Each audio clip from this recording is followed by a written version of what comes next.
बिस्मिल्लाहिर्रहमानिर्रहीम। अस्सलाम वालेकुम नाजरीन, आपको अपडेट करेंगे सबसे पहले सुप्रीम कोर्ट ऑफ पाकिस्तान से जो फ़ैसला आया जिसमें 10 जज साहिबान ने प्रैक्टिस एंड प्रोसीजर एक्ट 2023 को अपहोल्ड किया है और कहा है कि वाइन से मुतसादिम नहीं है। उसकी क्या डिटेल्स हैं वो सारी आपके साथ शेयर करूँगा। किस जज ने क्या कहा है, शॉर्ट ऑर्डर आ चुका है, शॉर्ट ऑर्डर में क्या लिखा हुआ है, 3 इशूज़ पर 3 मुख्तलिफ़ किस्म की राय सामने आई हैं। अब जो फ़ैसला आ गया है इसके नतीजे में अब क्या होगा, इसके क्या नताइज होंगे, नवाज़ शरीफ को इसका फ़ायदा होगा, जहांगीर तरीन को इसका फ़ायदा होगा, ये सारी चीज़ें आपके साथ डिस्कस करूँगा आज के व्लॉग में। लेकिन उससे पहले और सबसे पहले मैं आपसे अर्ज़ करूँ कि वो जो इंटरव्यू सदाकत अब्बासी साहब का है जिसके हवाले से डॉन के हवाले से बात हो रही थी कि जी बड़ा प्रोफेशनल स्टैंड उन्होंने लिया है, वो प्रोफेशनल स्टैंड से रिवर्स कर चुके हैं और कल ही कर चुके हुए थे।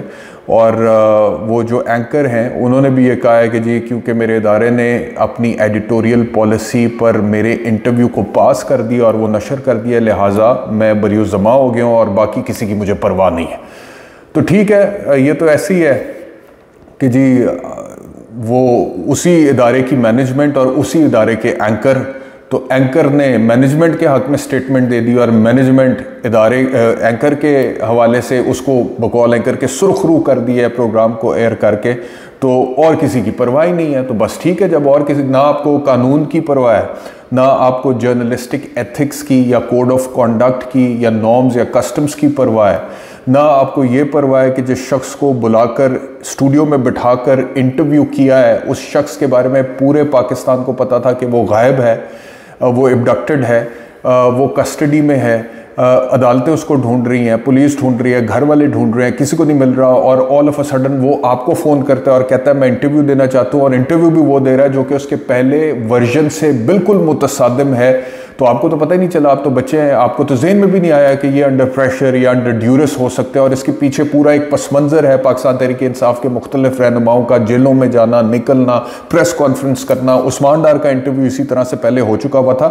तो ये किसी भी लिहाज से गैर अखलाकी सूरत हाल नहीं थी।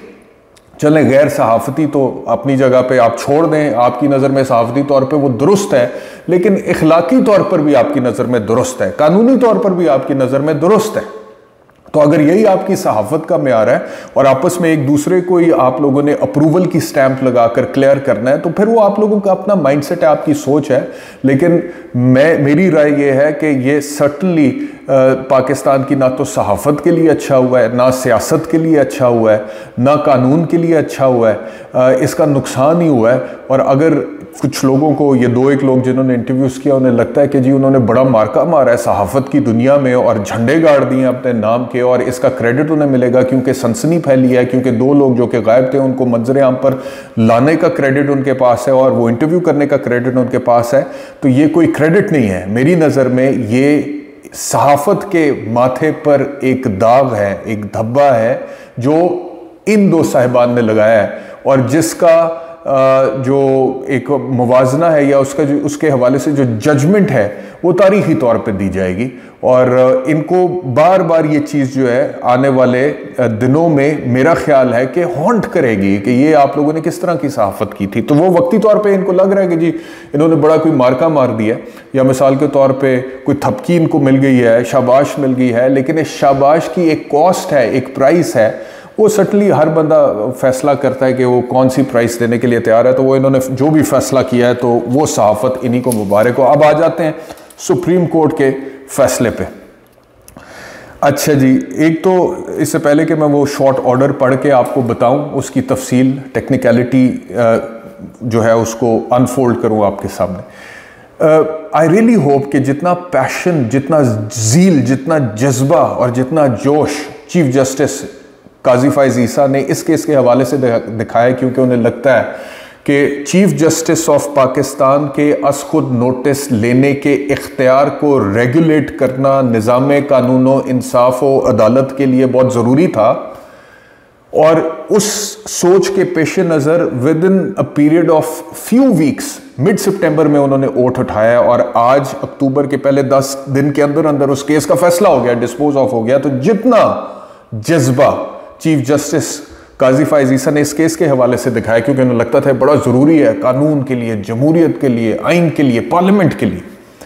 आई रियली होप कि वही जज्बा वो बाकी केसेस के हवाले से भी दिखाएं जो बज़ाहिर इससे बड़े केसेस हैं।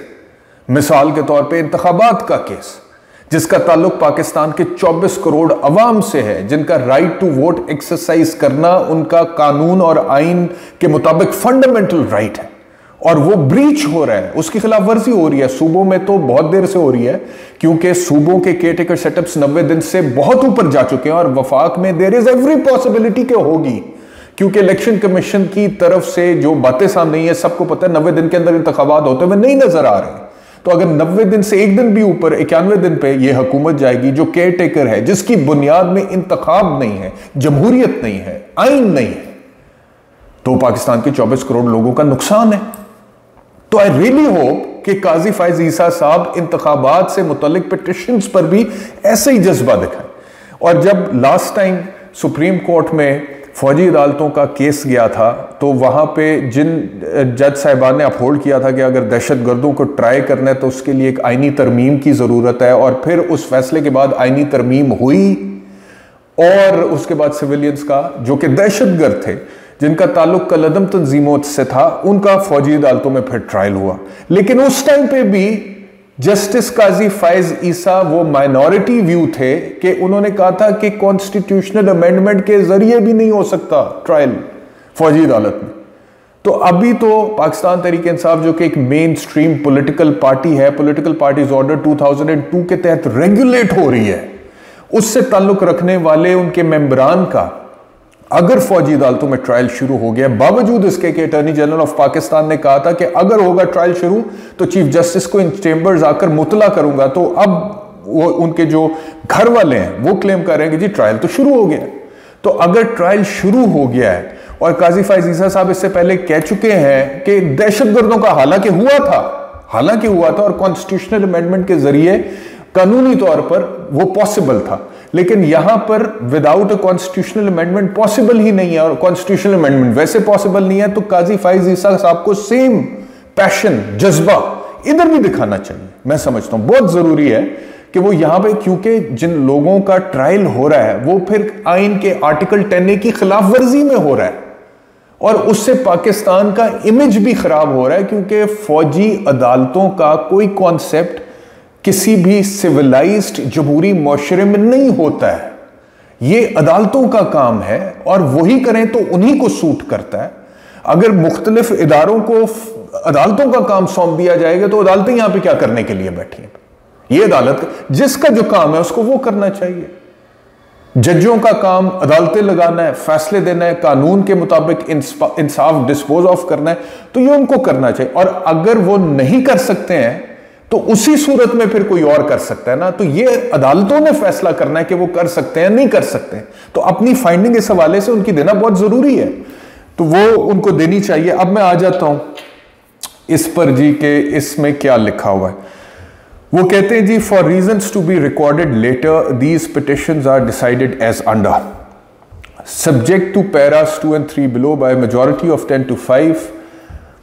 The Supreme Court Practice and Procedure Act 2023 sustained as being in accordance with the Constitution of the Islamic Republic of Pakistan, and to this extent the petitions are dismissed. यानी कि वो कह ये रहे हैं कि 10 जजेस एक तरफ हैं, 5 जजेस अकलियत में एक तरफ हैं, और जो अकलियत में हैं वो जस्टिस एजाजुल एहसन हैं, मुनीब अख्तर हैं, मज़ाहिर अली नकवी हैं, आयशा मलिक हैं और जस्टिस शाहिद वहीद हैं। तो ये जो अकलियत में 5 जजेस जिनके मैंने नाम लिए हैं, ये समझते हैं कि प्रैक्टिस एंड प्रोसीजर एक्ट 2023 आइन से मुतसादिम है। लेकिन 10 जजेस समझते हैं, जो कि मेजॉरिटी में है, अक्सरियत है, कि आइन से मुतसादिम नहीं है। यानी तो लिहाजा वो तमाम पिटिशन जो सुप्रीम कोर्ट में दायर की गई हैं प्रैक्टिस एंड प्रोसीजर एक्ट को आइन से मुतसादिम करार देने के लिए वो खारिज की जाती है। पहला पैराग्राफ 2 पे आ जाते हैं। वो कहते हैं जी, bye majority of 9 to 6 subsection 1 of section 5 of the act granting a right of appeal prospectively is declared to be in accordance with the constitution, and to this extent the petitions are dismissed. यानी कि 6 जज साहिबान, एक पहले 5 और उनमें एक justice Yahya Afridi शामिल हुए हैं। 6 जज साहिबान जो कि अक़लियत में हैं, उन्हें ये लगता है कि जो अपील का हक दिया जा रहा है इस कानून के ज़रिए 184(3 जो अस्कुद नोटिस की अथॉरिटी है सुप्रीम कोर्ट ऑफ पाकिस्तान की, उसमें कोई भी अगर फैसला आ जाता है उस फैसले के खिलाफ पहले कोई अपील का हक नहीं होता था। अब वो कह रहे हैं कि अपील का हक उस फैसले के खिलाफ अगर प्रोस्पेक्टिवली एक्सरसाइज होगा, यानी कि आज से इस तारीख के बाद से एक्सरसाइज होगा, तो वो आइन से मुताबिकत रखता है, आइन के खिलाफ नहीं है, वो आइन से मुतसादिम नहीं है। सॉरी 6 कह रहे हैं कि वो आइन से मुतसादिम है अपील का हक देना, जबकि 9 को लगता है कि मुतसादिम नहीं है। तो 6 जिनके नाम मैंने आपके सामने लिए, 5 पिछले और 1 जस्टिस याहिया अफरीदी, उनको लगता है कि अगर 184(3 के में दिए गए फैसले के खिलाफ अपील का हक दिया जाता है तो यह आइन से मुतसादिम है। लेकिन मेजॉरिटी 9 को लगता है कि वो आइन से मुतसादिम नहीं है, एन आइन के मुताबिक है। लिहाजा वो तमाम पिटिशंस जो दाखिल की गई कि राइट ऑफ अपील को आइन से मुतसादिम करार दिया जाए, वो खारिज की जाती। 3rd paragraph, by a majority of 8 to 7, okay, subsection 2 of section 5 of the act granting a right of appeal retrospectively is declared to be ultra vires the constitution, and to this extent the petitions are allowed। यानी कि अब अगला issue क्या है? अगला issue है कि क्या अपील का हक, वो तो आज के बाद से तो होगा, 184(3 में आज भी जो फैसला आ गया, आज से आगे आ गया, उसमें राइट ऑफ अपील होगा पार्टी के पास। लेकिन जो पुराने फैसले हैं, मिसाल के तौर पे नवाज शरीफ साहब का केस या जहांगीर तरीन का केस जो 184(3 में फैसले आए हुए हैं, माजी के फैसलों के खिलाफ अपील का हक होगा। तो 7 ने कहा, जिसमें चीफ जस्टिस काजी फाइज ईसा, जस्टिस तारिक मसूद, मंसूर अली शाह, अमीनुद्दीन, जमाल खान मंदोखेल, अतर मिनल्ला, मुसरत हिलाली शामिल हैं। 7 जजों ने कहा कि माजी के फैसलों के खिलाफ भी अपील का हक होना चाहिए।